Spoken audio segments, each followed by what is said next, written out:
Arresting people on the streets of the United States, increasingly wanting to draw draws, SE mistakenly caught the inside story and exposed it. Hello friends, today we are talking about a real and chilling thing behind our backs. SE in 2025 arrested people on the streets. Did it really catch illegal immigrants? Or are even legal residents, even American citizens, involved? Many people think that SE will only go to people who are illegally treated. But this year's news tells us that sometimes they catch residents with green cards, who are naturalized citizens.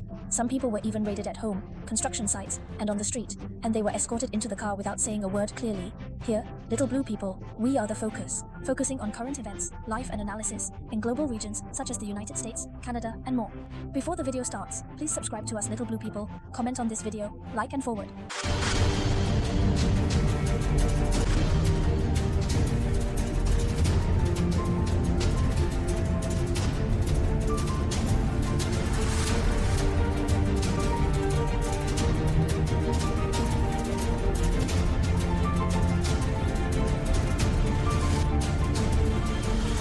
One. Street raid. Who is being caught? Let's look at a few shocking cases first. In an early morning federal raid in Chicago's South Bank, agents directly flew helicopters into doors and windows, and 37 people were arrested. But afterwards, it was discovered that several people were not targets at all. When one of the old ladies was pulled out of bed, she shouted that I had grandchildren. What crime am I guilty of? What is his charge? Living in the wrong building? Also in Chicago, a Mexican woman known in the community as the Tortilla Mama was detained in Texas for selling tortillas on the sidewalk. He legally paid taxes to support his 2 children, but he was treated as an illegal resident. His friend said it well, he's not a criminal, he just wants to support his family with his hands. Looking at Portland again, an American citizen was stopped by several masked agents outside the factory and pushed to the ground directly. It was useless for him to show his driver's license and birth certificate. The other party insisted that he seemed to be illegally detained and was finally detained for several hours before he was released. Think about it, this kind of look at you is ridiculous to be like Lord G who can be caught. And construction sites in Alabama, a 26-year-old American-born youth was taken away twice by ICE. His charges were too dark skin and too heavy accent, and it was finally proved that he was an American citizen at all. He couldn't bear it anymore and sued the government directly. These stories sound like movies, but they all take place in the United States in 2025. And ICE is seen on the streets, construction sites, doorsteps, and outside supermarkets. Some of the arrested people are indeed illegal immigrants, but many of them are legal and even Native Americans. Second, why did you arrest the wrong person?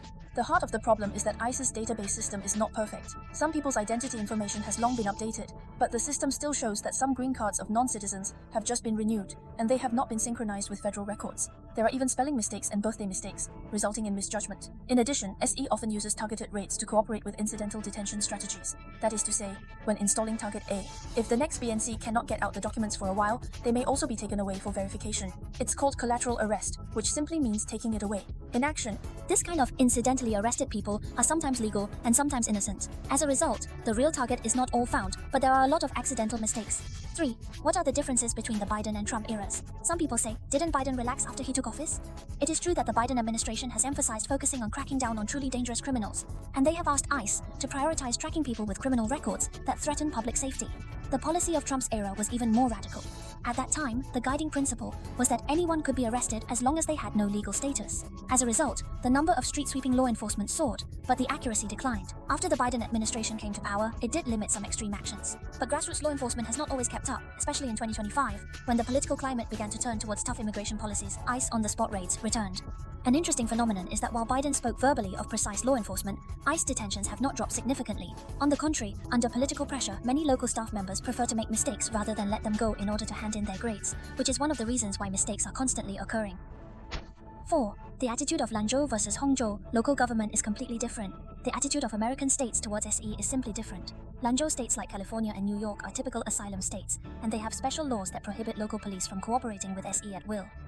California's immigration value law states that SEs can't walk into schools, hospitals, or police stations without a writ issued by a judge. New York even requires local police not to extend anyone's detention because of a federal detention order.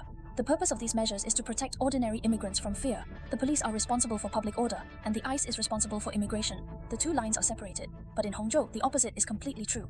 In states such as Florida, Texas, and Alabama, the state government not only supports ICE, but also actively asks local law enforcement agencies to cooperate with the arrest. Some even stipulate that if you refuse to help ICE arrest people, you may lose federal funding. So we can see that in Lanzhou, ICE is often blocked out in Hangzhou, but instead they respond to the joint law enforcement forces.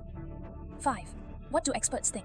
Many legal experts and human rights organizations have long criticized this chaos. They pointed out that the fundamental problem of ICE enforcement is abuse of authority and misinformation. Some people are characterized as American citizens because of their skin color, accent, and even the community where they live, and taken away as foreigners. This is no longer law enforcement, but racial orientation. Chicago lawmakers even angrily denounced in an open letter that an arrest warrant was not an option, which was a constitutional requirement. Representatives of civil rights organizations also said bluntly that ICE needs more transparency, not more raids. Some research institutions have pointed out that the mistaken arrest of ICE often stems from traffic stops, because the local police will pass information into the federal system when issuing tickets or routine interrogation. Once the database goes wrong, ICE will come to the door. They suggested reducing such law enforcement contacts and reducing major disasters caused by minor mistakes. Arresting people in 6 sections is not intuition, and law enforcement is not acting in action movies. These events in 2025 tell us that immigration enforcement in the United States is still in a state of technological backwardness and institutional chaos. The Biden administration wants precise law enforcement, but it is dragged away by reality. The attitude of local governments is divided. Some help ICE, some resist, while ordinary people, especially those with vague skin color, accent, and identity, become the most vulnerable group. In one sentence, ICE should not rely on face or guess to arrest people. If the system is not updated and the supervision is not perfect, the actions to maintain security will only become a farce that creates fear in the end. Dear viewers, if you also see the action of SE in the United States, please keep calm, know your rights, legal status people, and also know how to deal with law enforcement misunderstandings. We will talk about what to do if SE comes to your door in the next issue. What should you say and what can't you say? I'm the Little Blue Man. See you next time. Remember to like and leave a message to subscribe so that more people can see these true stories.